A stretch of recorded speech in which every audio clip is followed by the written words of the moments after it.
comes from Mbumo. And as far as the edge of the box where Baleba picks it up, looking for the bottom corner. Deflection, this surely will be the first goal. Alors que les combinaisons des quarts de finale sont connues, beaucoup s'interrogent sur la capacité du Cameroun à renverser le super favori qu'est le Maroc, pays organisateur. Nous sommes allés à la rencontre d'Emmanuel Gustave Samnik, journaliste sportif, ancien président de l'Association des journalistes sportifs et directeur de publication de l'Actu Sport, pour essayer de comprendre l'enjeu tout autour de cette rencontre, la progression de David Pagou et surtout l'implication, pour ne pas dire la sortie du ministre des Sports et de l'Éducation physique tout autour des primes réservées désormais aux Lions indomptables. Suivez plutôt.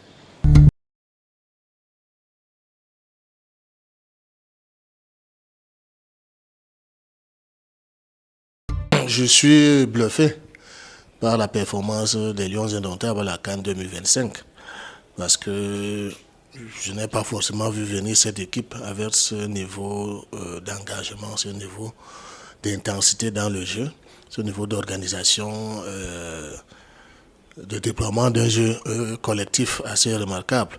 Donc moi je suis bluffé positivement. Je dis que c'est une équipe de Cameroun qui est conquérante, qui ne se laisse pas faire et qui cherche à chaque fois à prendre le dessus sur l'adversaire. Donc, moi, je suis globalement, je suis très satisfait de cette performance des Lions indomptables jusque-là.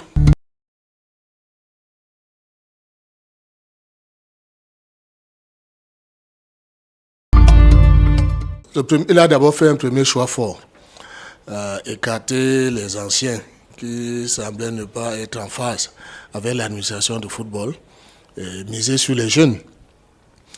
Deuxièmement, sur le plan tactique, il a bâti une équipe à 3 défenseurs centraux, avec des pistons, 2 pistons à gauche et à droite.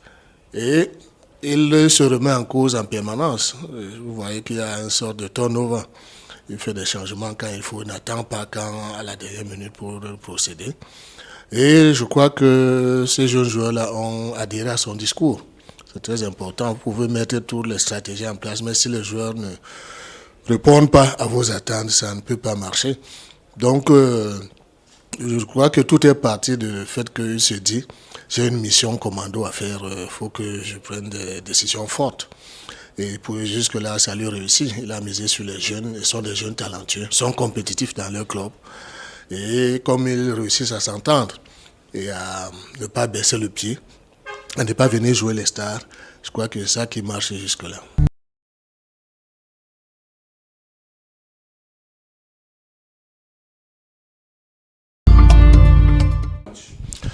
Oui, sur le papier, le Maroc pas favori. D'abord, c'est le grand favori, le favori numéro 1 de cette CAN 2025. Pas parce que le Maroc organise à domicile, mais parce que c'est la meilleure sélection en termes de qualité de l'effectif, de qualité de jeu produit jusque-là, depuis la Coupe du Monde 2022 au Qatar, où le Maroc est arrivé en demi-finale.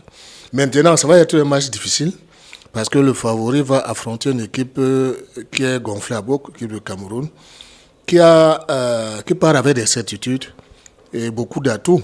La jeunesse, qui n'a pas de complexe. Quand je vois les jeunes de 19 ans, Kofane, comment il joue à la pointe de l'attaque, comme quelqu'un qui est déjà à maturité. C'est une équipe qui est difficile à manœuvrer.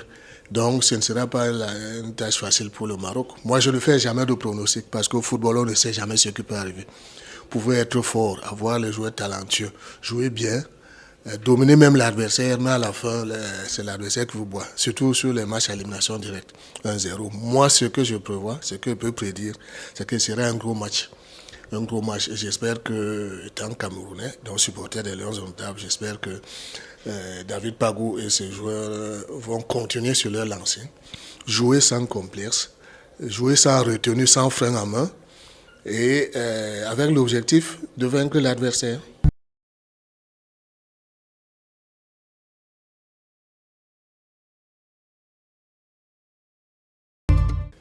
Moi, je crois que c'est un exercice de communication. Moi, Ça ne me préoccupe pas beaucoup ce que les acteurs peuvent dire. Ce qui me préoccupe, c'est la performance de l'équipe. Ce que le ministre dit, il peut le dire ou ne pas le dire. C'est comme ça que l'État fonctionne depuis longtemps.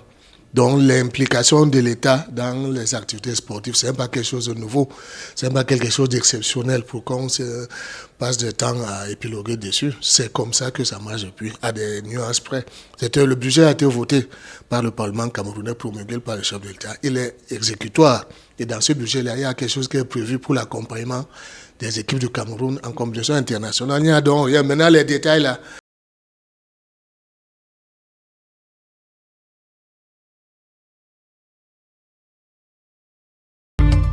Il a le droit en tant que travailleur de revendiquer ce qu'on lui doit. Je crois que son contrat n'était pas encore achevé.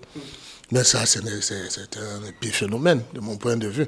Maintenant qu'il se considère comme sélectionneur du Cameroun, ça confirme tout simplement que c'était un mauvais casting.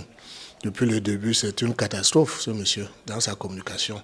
Et moi, je me suis réjoui, même si on éliminait les Lions dans le premier tour, moi, je me suis réjoui qu'on se soit débarrassé de ce monsieur. J'ai 35 ans de journalisme sportif. Je n'avais jamais vu ça, une telle attitude publique d'un entraîneur d'une équipe nationale qui ne prend la parole que pour dire des conneries et pour énerver son monde. Donc maintenant, il a le droit en tant que travailleur de revendiquer ce qu'on lui doit. Je crois qu'il a un contrat et qu'il n'est pas le premier à le faire. Donc ça n'a rien d'extraordinaire encore. Ça ne devrait même pas perturber le fonctionnement de l'équipe.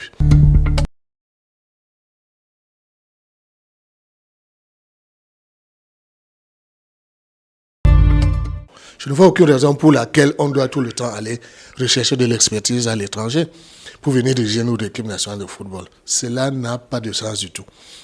Même quand on est allé chercher des grands noms, comme les Arthur Georges, comme les Harry Hahn, les Paul Le Guen, des gens qui étaient déjà connus dans le monde du football et qui pouvaient apporter leur aura dans les Lions. Moi, je pense que c'est un poste pour les Camerounais. Maintenant, il y a les clubs privés, il y a les clubs de football au Cameroun. Comme dans tous les pays, où si vous êtes un grand entraîneur, allez postuler là-bas, ou bien attendez qu'on vienne vous chercher, vous faites vos exigences là-bas. Mais l'équipe nationale, de mon point de vue, il n'y a pas l'ombre de honte. Sinon, pourquoi c'est seulement sur le banc des Lions qu'on part chercher les Blancs?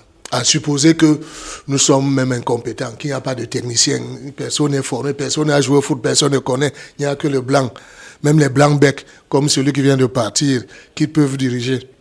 Pourquoi c'est seulement dans le football? Il y a le problème pour ramasser les ordres, il y a le problème, les rues sont trouées, il y a le problème d'approvisionnement. Pourquoi on ne peut pas prendre les blancs pour nommer des jeux de Camouade ou bien de Sonatrel ou je ne sais pas quoi, ou ministre des Travaux publics? Pourquoi on ne peut pas prendre les blancs? C'est toujours aller les Lions en top. Ça n'a aucun sens. C'est simplement que c'est une mafia qui s'est installée. C'est une plantation, l'équipe nationale de football, où les gens doivent se nourrir.